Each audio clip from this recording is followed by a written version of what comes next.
YouTube, and welcome to this episode of the Gunman Raw. So today we have a C200 Benz.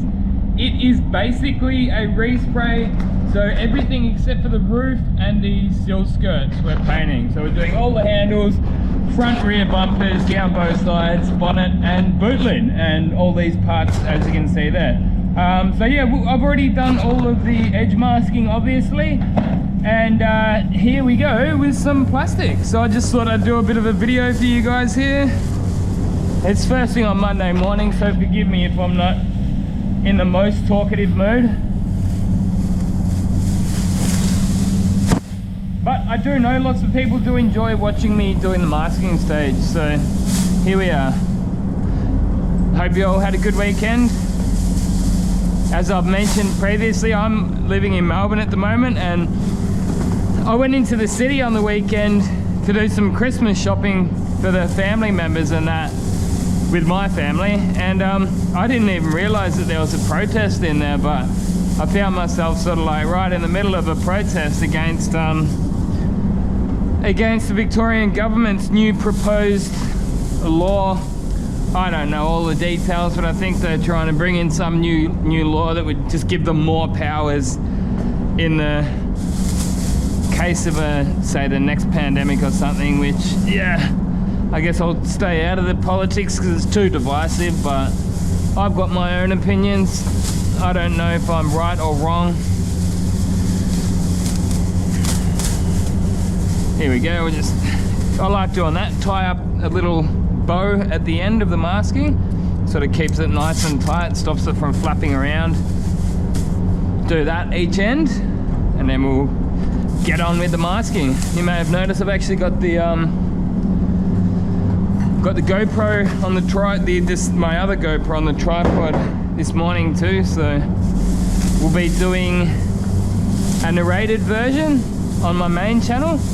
I've got sort of like a little bit of footage of each stage, and then I'll put that together and put a video up on my main channel, so be sure to go over and subscribe to my main channel. But I'm sure most of my Raw viewers are already subscribers to my main channel, so I probably don't really need to tell you guys that. But I probably do need to remind you that I've been uploading all of my videos to some of the new tech media sites, so things like Rumble and BitChute. I'm actually thinking of starting up an Odyssey channel as well, so there'll be links in the description of this video if you're interested in following me on alternate video hosting sites. I think it's a good idea to branch out, you know. We never know what big tech, who's going to be deleted off these big tech sites next, because they're very ban heavy and censorship heavy.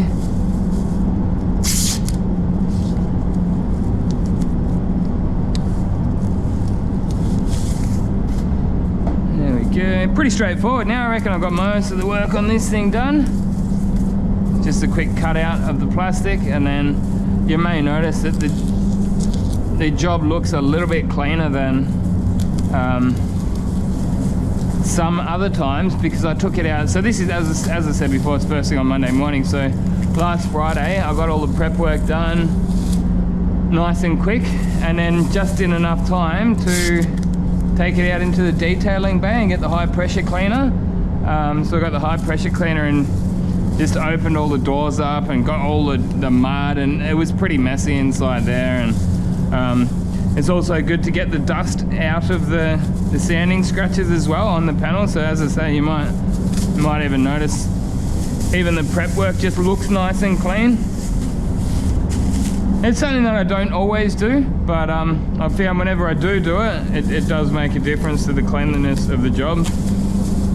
Something that, as much as I don't even do the polishing around here, I still have a certain standard that I want to work to.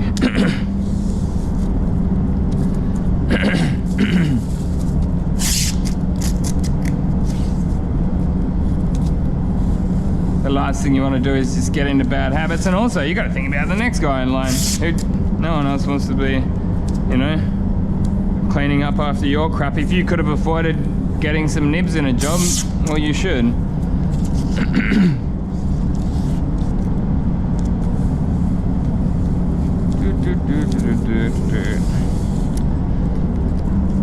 But yeah, I mean, as I mentioned, I'm living here in Melbourne at the moment. I'm thinking of leaving. I'm one lockdown. I am definitely though, like I'm one lockdown away from leaving though, 100%. Like if there is, like, so I think most people know that here in Melbourne, we've got like above 95% vaccination rates, you know, so if there is, I don't care what their excuse is next time, it's like, nah, I'm out of here. If they do one more lockdown, I'm done.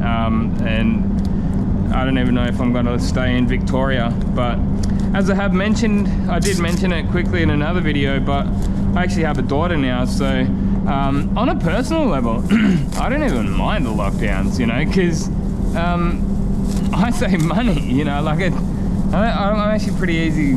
I don't need to go out and do that much stuff to be happy, you know. I'm pretty easy to keep happy, and I don't mind staying at home. And like, so during the lockdown, I'll just stay at home, make a couple of videos and chill out on the weekend. I still get to come to work because my trade is deemed an essential service by the government. But as I was saying before, like, I've got a daughter to think about, and those lockdowns are, I would say, they're worst on the young people than anybody else. You know, she can't even go out there and experience the world and learn, and I just think it's immoral, actually immoral. I think the lockdowns are immoral. Like, when have we put, you know, I guess I probably shouldn't get too political because I know everyone's got their own different opinions on it, but like, we know that the virus is it disproportionately kills like old people, you know. But when have we put old people above young people, you know what I mean? Like, I just don't see why. Like, if you're scared about the virus, like, why can't you stay home? And if I'm not, why can't I not? You know what I mean?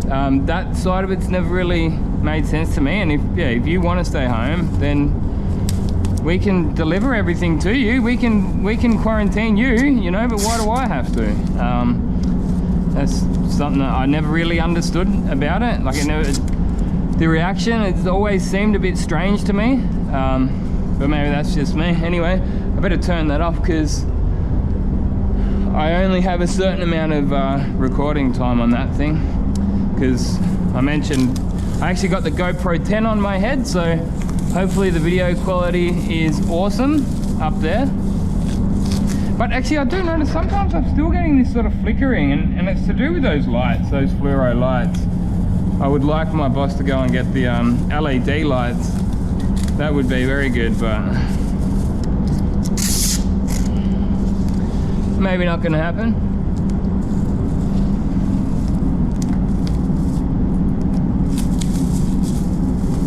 Yeah, I'm thinking about moving over to Adelaide. I mean, because I like cities, but not big cities, if you know. And that's why I actually really loved Perth. So it's a city, but it's not too big that everyone's sort of on edge and sort of hates each other, if you know what I mean. So Perth's population is about 2 million.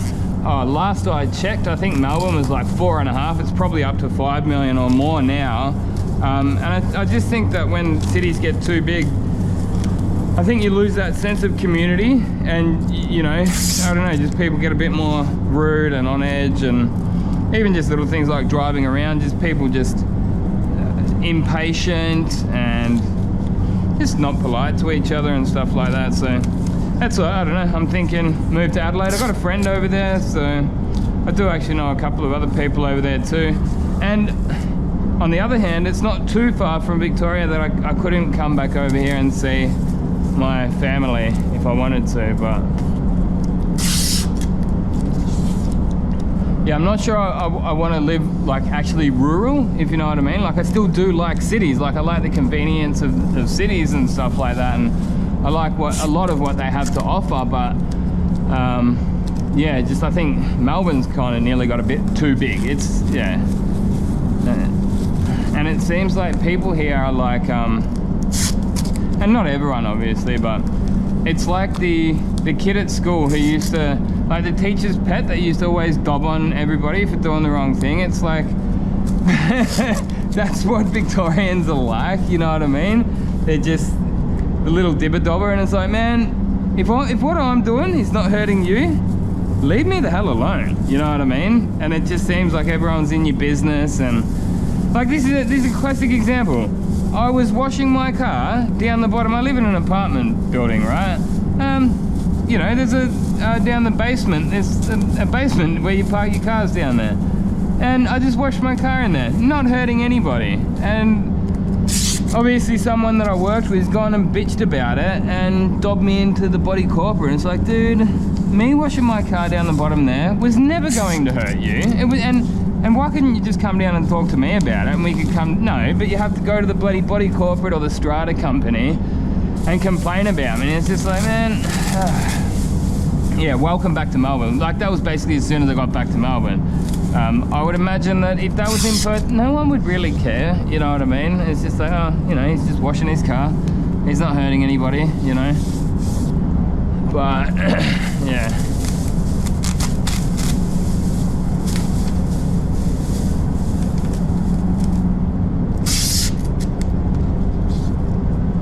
So with this job here, it's obsidian black, obviously. So the color was 197. That's pretty common black Mercedes color. I think there is actually another couple of black Benz colors, but obsidian is definitely the most popular one. It's been around for a long time too. So with this color here, PPG, they actually recommend a 15% thinning ratio of their color. So I put 15% in, and then I use the viscosity cup. And the viscosity cup, their recommendations is 22 to 26 seconds with their base coat color. But this base coat color was running through at like 43 seconds. And I'm like, wow, that's like half the amount of reducer it needs, but it's their recommendation. So I was a bit surprised by that. So I ended up having to pretty much double the amount of reducer that I ended up putting in the job, and it's running at probably about 30% reducer to get it down to 26 seconds. Yeah, so we'll see how it goes. It's a lot thinner than I'm used to, but in hindsight, I probably should have done that on a smaller job rather than a respray, or the best part of a respray. But here we are. We'll soon find out. It's just a bit of color. I'm sure it's not going to be too hard to spray. Alright. Like, the only thing that might happen is I might have to put a extra coat of color down or something. But yeah, I did find it a little bit surprising that, like, their own recommended thinning ratio is way off their own recommended thinness ratio, if you know what I mean, or their own recommended viscosity. It's like, oh, okay. And same thing, so this is a car that I was talking about last week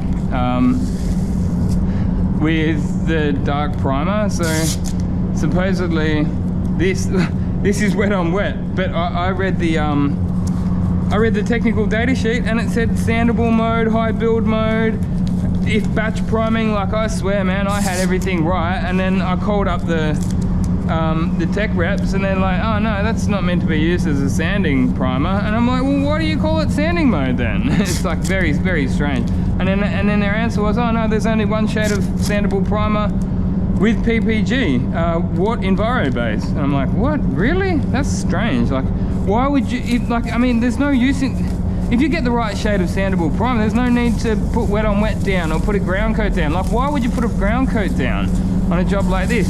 It just doesn't even make any sense.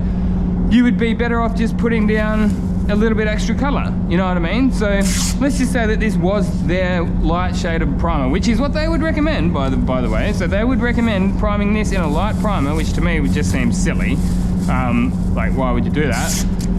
But even if I did do it, they would say, oh, you can use a ground coat. And it's like, well, why would I use a ground coat? Okay, so how much ground coat would I need to mix up to get over this whole job? Well, you'd probably need to mix a litre up. And then it's like, well, how much is that going to save of your top coat color? Well, probably not even a litre, you know what I mean? So it doesn't even make sense to put a ground coat down. But then they'd say, oh, maybe you could put a wet on wet primer or a non-sanding primer down. And it's like, well, it doesn't need it. Like, why would I put more material on the job than it needs, you know what I mean? Then you also run into little issues like having a little bit of that wet on wet primer coming into your door jambs and the color not following it, you know what I mean? So yeah, that's what I say. It's very, very, very bizarre that they don't have a dark primer in EnviroBase. Especially that, like the waterborne systems, they don't dry as fast as the solvent. So you'd think moving over to the water systems, like it would be more important to have the right shade of primer. And that is definitely the case with Standox and Axalta. Like they've got black, like proper black, or pretty damn close to black, blacker than this anyway. And then they've got straight up white primer, and I mean not just light grey. They have white sandable primer, and it's very handy. And yeah, when you're using those systems, you should try and use the correct shade of primer. Sometimes if it's just a small little repair and everything else that you're priming up that day is the other color, well then you might not use it, but most of the time, yeah, I mean, at the end of the day, it really doesn't take that much longer to mix up a second shade of primer, you know what I mean? And then clean an extra gun out. It's really not that big of a deal. I know you get some of the old guys that have been doing it for a long time, like, oh, I've been doing this shit for fucking blah, blah, blah, blah, 20 years, you know? And it's like, whatever, man. It doesn't mean that there's no new ways of doing it or better ways of doing it, you know what I mean? That's where you kind of got to check your ego in this trade. Once you think you know everything, you should probably just deflate that ego a little bit. Because, well, this is a perfect way that, his name was Damien from Axalta here in Melbourne. He said they have no products, right, that they sell today in Axalta that are more than 15 years old. So none of their products that are on the market today are more than 15 years old. And I'm like, wow. Hold on, AK350, I'm sure that's been around for a long time. I think I've just proved him wrong. But I guess he's got a pretty valid point in the case of, like, none of their product, well, not many, I've just proved him wrong on one count, because I'm pretty sure that Chromax AK350 and 222S, actually, that 222S has been around my entire career, so no doubt there's a couple more, but most of their products are newer than 15 years, right? So yeah, for you to be like, I've been doing this stuff for 20 or 30 bloody years, I don't need to do it your way. It's like, well, the products have changed. The methods should change along with it, you would imagine. You know what I mean? Yeah, I guess we've all got to check our egos sometimes.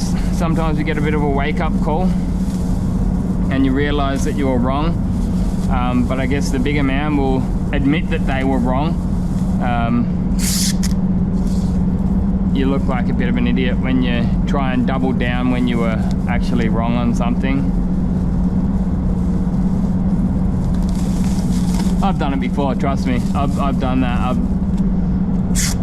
thought that I was so good and knew everything and tried to argue the point and then realized, hold on, I was the one that was wrong. So I guess you look at yourself, you take a step back and you're like, okay, well, I don't want to be that guy again because I must have looked like an idiot.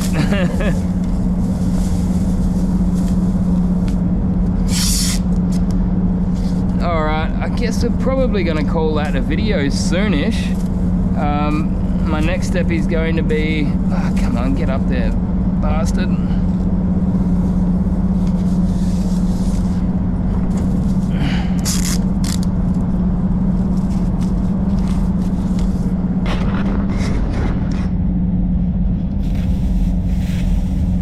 Just about done anyway.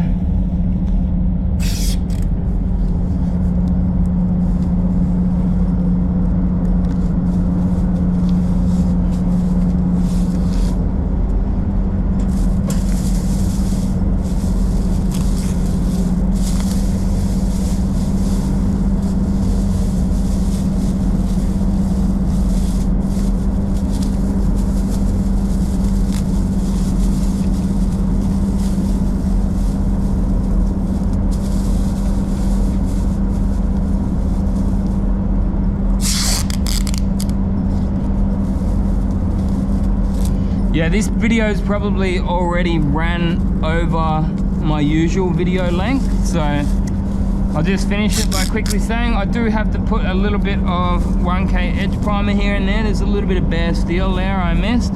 You might have noticed over the other side there's a little bit of bare filler, but I'll just aerosol can that in. and then we'll be prep soling the job. But as you can see there, we're looking pretty good, making good progress on the job. And yes, be sure to stay around because I'll be doing a painting and maybe like a base coat and then a clear coat video. So yeah, until next time, get out there and paint some shit. Gunman out.